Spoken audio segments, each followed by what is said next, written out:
En el año 1958, el sociólogo británico Michael Young escribió una sátira distópica titulada El triunfo de la meritocracia. En su relato, imaginaba un futuro donde los títulos universitarios, los exámenes de coeficiente intelectual y el rendimiento académico sustituían por completo a los títulos de nobleza y a la herencia monetaria. Lo aterrador de la obra no era que Young estuviera profetizando una utopía de justicia absoluta, sino que estaba advirtiendo sobre la forma de tiranía más fría jamás creada. En su modelo, cuando la élite gobierna porque se lo ha ganado con su talento, la arrogancia de los ganadores se vuelve despiadada y la humillación de los perdedores se vuelve absoluta. Young inventó la palabra meritocracia como una advertencia macabra. Sin embargo, las democracias occidentales leyeron su sátira no como una pesadilla, sino como el manual de instrucciones definitivo para moldear el mundo moderno. Hemos sido adoctrinados bajo el dogma sagrado de que la educación formal es la gran niveladora social, el motor de la movilidad y la única vía legítima hacia la emancipación intelectual. La narrativa oficial repite que el éxito de un individuo es el reflejo exacto de su disciplina y su talento, mientras que la pobreza o el estancamiento son el castigo natural a la pereza o la falta de preparación. Este diagnóstico no solo es falso, sino que cumple una función sociológica sumamente oscura. La meritocracia es el mecanismo de control social más eficiente que los imperios modernos han diseñado. En la aristocracia feudal, el campesino sabía que su miseria se debía al azar del nacimiento y al abuso del rey, lo que mantenía viva la llama de la rebelión. En la meritocracia moderna, el sistema convence al marginado de que su miseria es culpa suya por no haber estudiado lo suficiente, transfiriendo el foco de la injusticia estructural hacia la vergüenza personal y paralizando cualquier intento de resistencia política. Para entender cómo se construye este mecanismo de sumisión voluntaria, hay que observar cómo funciona la transmisión del capital cultural. Las instituciones educativas no miden la inteligencia pura ni el pensamiento crítico. Miden la capacidad de asimilar los códigos comportamentales, el vocabulario y la estética de las clases dominantes. Pierre Bourdieu demostró que el aula escolar opera como un filtro de reproducción social diseñado para convertir los privilegios heredados en méritos académicos aparentes.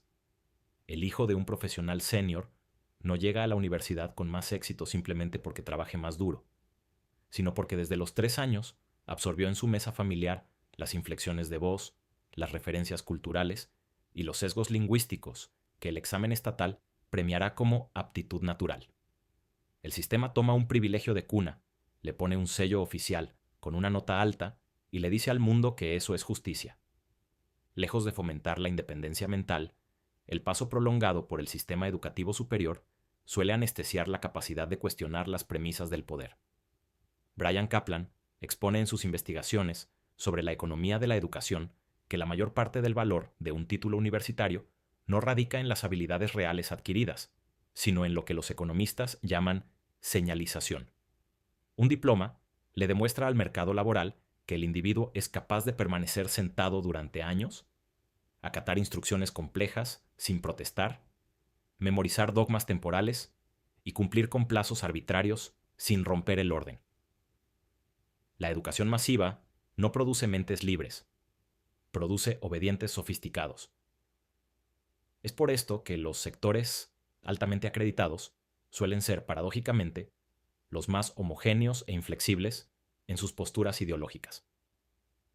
Esta rigidez intelectual explica un fenómeno sociológico que desconcierta a los analistas políticos contemporáneos: el hecho de que las poblaciones con mayores niveles de titulación académica sean a menudo las más fáciles de polarizar y manipular. Existe una ilusión extendida que equipara la acumulación de credenciales académicas con el pensamiento crítico. La realidad cognitiva es opuesta. Una persona hipereducada no utiliza su intelecto superior para buscar la verdad con imparcialidad. Lo utiliza para fabricar racionalizaciones infinitamente más complejas que justifiquen los prejuicios de su tribu ideológica. El sesgo de confirmación no desaparece con un doctorado. Se vuelve inmune a la evidencia. Cuando el poder necesita instalar una narrativa absurda o emprender una medida colectiva destructiva, los primeros en alinearse sin fisuras son siempre los sectores acreditados, cuyo estatus depende directamente de la aprobación del consenso institucional. El costo psicológico de este orden moral es devastador, tanto en la cumbre como en la base de la pirámide social. Mikkel Sandel señala que la meritocracia ha erosionado el principio de solidaridad humana al transformar el éxito en un juicio de valor moral. Cuando el triunfador cree que su posición es fruto exclusivo de su propio mérito, pierde cualquier sentido de gratitud hacia el azar, la biología o las condiciones históricas que lo favorecieron. El resultado es un resentimiento de clase de doble vía. Una élite tecnocrática que mira con abierto desprecio a las clases trabajadoras por considerarlas sin preparación, y una masa frustrada que percibe la educación no como una oportunidad de desarrollo, sino como una herramienta de humillación cultural empleada por las clases urbanas acomodadas. Esta fractura se manifiesta con claridad en la redefinición del concepto mismo de trabajo útil. A medida que la burocracia educativa fue otorgando un monopolio sobre la respetabilidad social a las profesiones administrativas y digitales, los oficios manuales, la agricultura, la construcción y el mantenimiento físico del mundo fueron despojados de todo prestigio moral. La sociedad contemporánea le paga salarios astronómicos a administradores que mueven papeles abstractos en corporaciones, mientras infantiliza y empobrece a quienes producen la comida o reparan las tuberías. Se le dijo a toda una generación que si no obtenía un título universitario, terminaría en el arroyo, creando una masa gigante de profesionales endeudados, frustrados y atrapados en puestos de trabajo vacíos, de sentido que el antropólogo David Graeber denominó acertadamente trabajos de mierda. A nivel político, la trampa del mérito disuelve la noción de ciudadanía para sustituirla por la noción de competencia técnica. Si la gestión de una sociedad es simplemente un problema de expertos con las credenciales adecuadas, el debate democrático sobre el bien común se vuelve irrelevante. Las decisiones económicas, geopolíticas y sociales ya no se debaten en el terreno de la ética o los valores compartidos, sino que se delegan en agencias, comisiones de especialistas y algoritmos tecnocráticos.